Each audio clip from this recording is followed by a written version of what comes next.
Баршаңызға қайырлы күн. Бүгін осындай брынза дайындайтын боламыз. Менімен бірге болыңыздар. Каналға тіркеліп, лайк басуды ұмытпаңыздар. Брынза пісіру үшін бізге сиыр сүті керек. Менде мына жерде шамамен 2 литрдан 2 литр жарым немесе 2 литр 300-дей сүт бар. Қазір осыны отқа қойып жылытып аламын. Қайнатпаймыз, тек қана жылытамыз. Сүтті үнемі араластырып тұрыңыз және қайнап кетпеуін қадағалап тұрыңыздар. Себебі қайнап кетсе, пісіп кетуі мүмкін.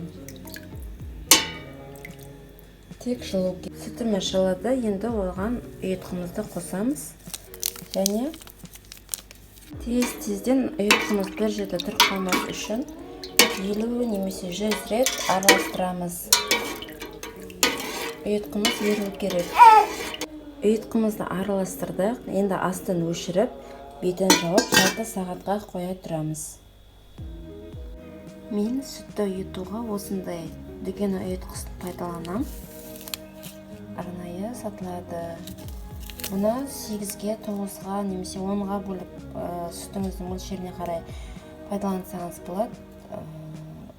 Осы бір пакеттегі 100 литр сүтті ұйытуға жетеді.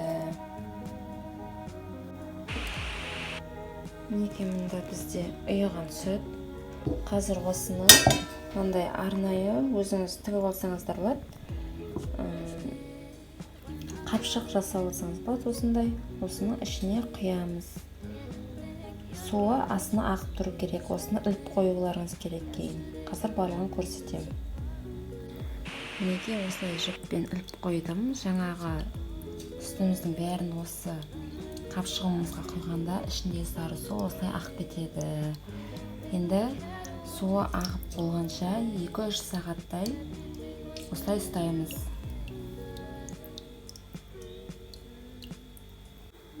Неге біздің брынзамыздың суы толықтай ағып болды.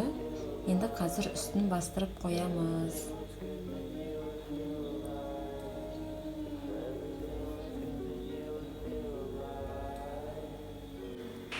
Брынзамызды осындай кішкене биіктеу ыдысқа салып қойдым. Енді қазір беті тегіс болу үшін үстіне противень кішкентай қойып жатырмын. Енді үстіне мынандай ауыр зат қоямыз. Басылып, формасы шығуы үшін. Міне бастырып қойдым. Астынан уже басылғаннан кейін ішіндегі артық сулары шығып жатыр.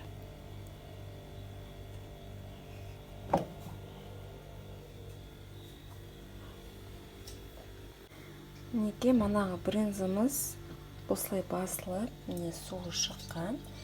Енді осыны міне қабынан шешіп алдым. Енді қатты тұздалған суға 2 сағаттай салып қоямын. Шамамен 2 сағат. Содан кейін дайын кесіп жей берсеңіздер болады.